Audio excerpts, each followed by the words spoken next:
Banner या कार्यकर्ता नहीं थे, लेकिन आम जनता ने जिस तरह से इन लोगों को खदेड़ खदेड़ करके मारने की दौड़ा है, उससे लगता है कि ये लोग मंत्री और विधायक नहीं, लगता है कि किसी का ये दुर्दांत पेशेवर अपराधी। बिहार कहाँ सबसे आगे है भाई? बिहार आगे है भ्रष्टाचार में, बिहार आगे है पलायन में, बिहार आगे है ये पुल पुलिया और जो देख रहे हैं बिल्डिंग बनाने में, जहाँ एस्टीमेट घोटाला होता है। जिस तरह से मंगल पांडे बिहार के स्वास्थ्य मंत्री पर, तो बिहार के स्वास्थ्य मंत्री का भी कुछ दिन पहले हमारे ही सूत्रधार जनसुराज के प्रशांत किशोर जी ने कई बातें लोगों को बताया था, बिहार के लोगों को, और बिहार के लोग इंतजार कर रहे हैं कि अगला बार किसकी बारी बदलाव चाहते हैं, और बदलाव का सूत्रधार और कोई नहीं, प्रशांत किशोर जी और जनसुराज। आज के इस प्रेस वार्ता में इलेक्ट्रॉनिक्स और प्रिंट मीडिया के साथियों को नमस्कार, आदाब, सलाम। जैसा कि विषय के बारे में आपको ज्ञात है और अभी बता भी दिए कि आज हम किस मुद्दे पर आपके साथ वार्ता कर रहे हैं, और बिहार में लगभग राजनीतिक हालात हम लोगों से अधिक आप लोग भी वाकिफ हैं इस बात के लिए कि बिहार के अंदर दो गठबंधन है। एक इंडी गठबंधन कहलाता है, दूसरा है एनडीए, और दो गठबंधन बिहार के अंदर यही सारे लोग समाहित हैं। 35 वर्षों से इनकी सत्ता है। लालू राबड़ी जी के रूप में 15 साल, और नीतीश जी के नेतृत्व वाली सरकार चाहे इधर से बने चाहे उधर से बने 20 साल होने जा रहा है।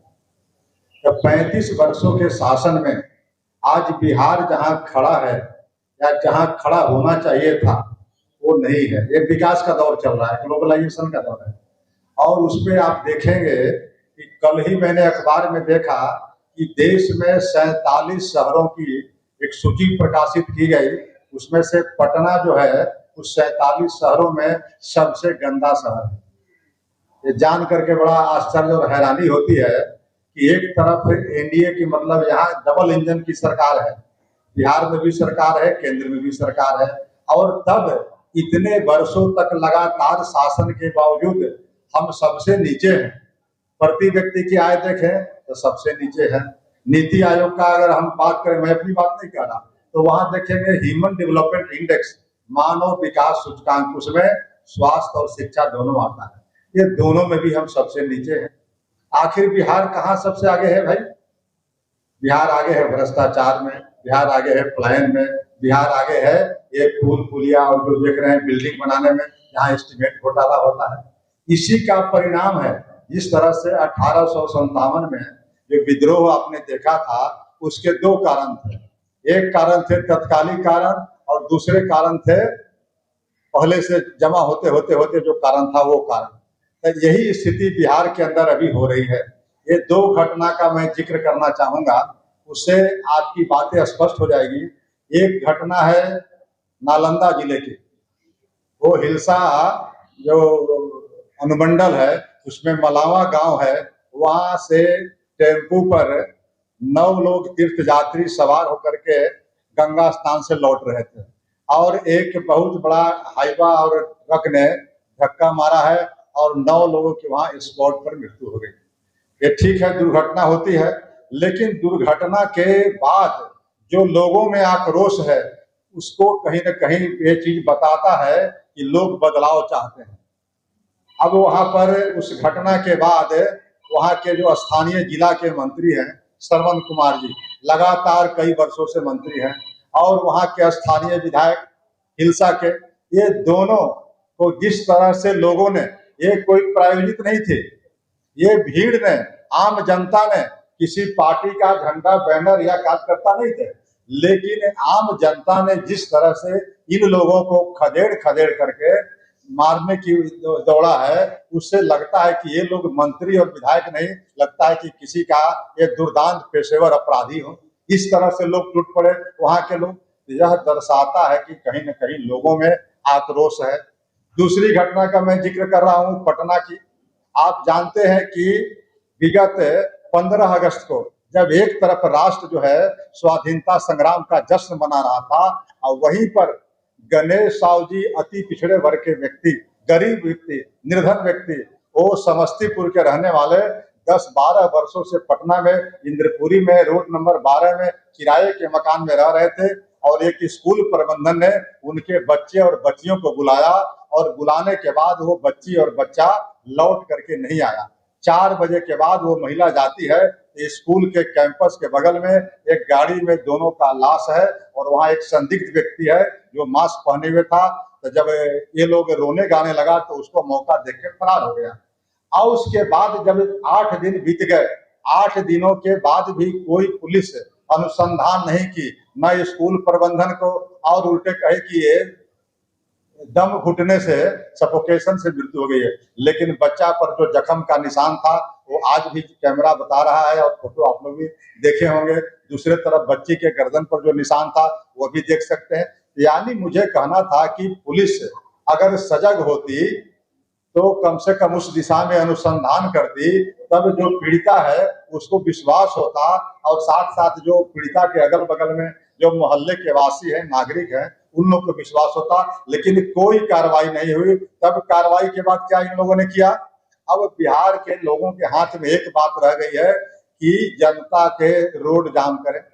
अब अटल पथ को 25 अगस्त को जाम किया गया। उस जाम के दरमियान बहुत लोग आ जा रहे थे, फंस रहे थे, लेकिन किसी पर हमला उस तरह से नहीं टूटा जिस तरह से मंगल पांडे बिहार के स्वास्थ्य मंत्री पर।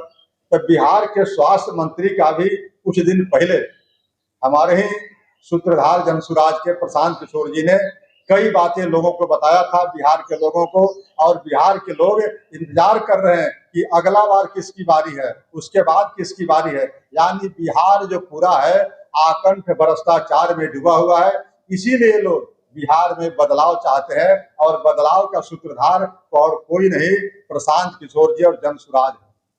तो इसीलिए मंगल पांडे के अगर ड्राइवर होशियारी नहीं किया होता या कहिए कि हिम्मत का परिचय नहीं दिया होता तो मंगल पांडे जी पर कोई अप्रिय घटना उस दिन घट सकती थी, जिस तरह से श्रवण कुमार जी के साथ हुआ। तो आखिर क्या हो गया इस बिहार को भाई? ये इंद्रपुरी में जो घटना घटी ये प्रायोजित नहीं थी। दूसरे तरफ पुलिस की कार्रवाई क्या होती है? 1 बजे रात में 25 तारीख को 1 बजे रात में पीड़िता जिसके माँ और बेटे दोनों खोया हो, उसके यहाँ दरवाजा तोड़ करके पुलिस घुसती है, पीड़िता को माँ को भी मारती है, जहाँ एक भी लेडी कांस्टेबल नहीं है। जबकि सुप्रीम कोर्ट का रूलिंग है, आप लोग भी सभी जानते होंगे कि कितना भी दुर्दांत अपराधी हो 10 बजे रात्रि के बाद उसको आप गिरफ्तार नहीं कर सकते घर के अंदर दरवाजा खुलवा करके। लेकिन ये कौन लोग थे? 100 घरों में दरवाजा खिड़की तोड़ करके उसको उठाया गया और गिरफ्तार करके कल जेल भेजा गया। इस तरह से पटना पुलिस जो करना था वो नहीं किया, आज जो नहीं करना था वो कर रही है। इस तरह के जो अराजकता हो गई है, उस अराजकता के लिए ये 20 वर्षों की शासन और 15 वर्षों की शासन जिम्मेवार है और दूसरा कोई जिम्मेवार नहीं है। इसीलिए मैं कहना चाहता हूं कि बिहार के अब लगभग 2/3 से ज्यादा लोग मन बना लिए हैं कि बिहार में बदलाव जरूरी है। बदलाव किस लिए? बदलाव विकास के लिए। यहाँ जो भ्रष्टाचार का आलम है, जो देख रहे हैं कि पलायन बदस्तूर जारी है, जो देख रहे हैं कि शिक्षा व्यवस्था चौपट हो गई, खाली कमीशन में गलत एस्टिमेट करके पुल पुलिया रोड बिल्डिंग बनाए जा रहे हैं, लेकिन बिल्डिंग में सुविधा नहीं है। हॉस्पिटल का बिल्डिंग बन गई, स्कूल के बिल्डिंग बन गए, लेकिन स्कूल में टीचर कैसे गुणवत्तापूर्ण शिक्षा नहीं है, वहाँ इलाज नहीं है। आप जाके देखिए यहाँ पर बिहार के अंदर जिस हॉस्पिटल में जाएंगे, पीएमसीएच की बात छोड़ दीजिए, एएनएमसीएच में जाएंगे आपको बेड नहीं मिलता है। वहां पर इतने अधिक मरीज हो रहे हैं। क्यों मरीज हो रहे हैं भाई? यहाँ एडल्ट्रेशन है, मिलावट है, खाने की जितने वस्तुएं आपको दुकान में देख रहे हैं, सरकार एकदम बिल्कुल लापरवाह है, कुछ नहीं देख पा रही है कि आखिर भाई ये किसका काम है। मिठाई में क्या चीज मिलाया जा रहा है, तेल में क्या चीज मिलाया जा रहा है, चावल और खाने के जो है उसमें क्या मिलावट हो रही है, कोई सरकार को दिलचस्पी इसमें नहीं है। इसलिए मुझे संक्षेप में कहना यह है कि आज बिहार में, जैसे मैंने कहा कि 1857 की जो क्रांति हो गई थी, उसके तत्कालीन कारण तो थे कि मंगल पांडे जी को वो जो आरोप लगाया गया था कि कारतूस में मुंह से उन्होंने किया था, जो सुअर के चर्बी और गाय के चर्बी होते थे, वो कारण था। लेकिन पहले के कारण क्या था? पहले के कारण लोगों में असंतोष था अंग्रेजों के खिलाफ। उसी तरह से आज भी दिखाई पड़ रहा है। यह जो मौजूदा सरकार है उस सरकार के खिलाफ, और इस सरकार के खिलाफ में जो गठबंधन की है, उस गठबंधन से भी लोगों की उम्मीद नहीं है, क्योंकि उनके द्वारा भी नीतीश जी के नेतृत्व में सरकार चली है, और इसके पहले भी उनके पिताजी और माता जी के द्वारा 15 वर्षों का शासन चला है। इसलिए उस शासन न इधर से उम्मीद है न उधर से उम्मीद है। अब उम्मीद अगर कहीं से है तो वह जन सुराज से है। इसलिए जन सुराज की तरफ बहुत लोग जो है बिहार के और ये जनता जो है वो टकटकी नजरों से देख रही है, और हम लोग भी लगातार प्रयास कर रहे हैं, आह्वान कर रहे हैं। प्रशांत जी तो एक मिशन मोड में उतर गए हैं, लगता है कि उनके सामने कोई दूसरा विकल्प ही नहीं है। एकदम समझिए कि महाभारत के जो ये थे, क्या नाम था उनका, महाभारत के एक पात्र थे, अभिमन्यु की तरह वो चक्रव्यूह में आ गए हैं। वो चाहे चक्रव्यूह जीत करके निकले या उसमें मारे जाए, इसकी चिंता उनको नहीं है, लेकिन बिहार के बदलने का जो उन्होंने संकल्प लिया है उसके लिए अपना सब कुछ न्यौछावर कर दिया है। इतने दिनों में जितना उन्होंने अनुभव प्राप्त किया है, जितना मेहनत बन सकता है, जितना संसाधन अपने से इकट्ठा करवा सकते हैं, वो सब कुछ दांव पर लगा करके प्रशांत जी ने अपने मिट्टी का कर्ज चुकाने के लिए आज एकदम संकल्पित है।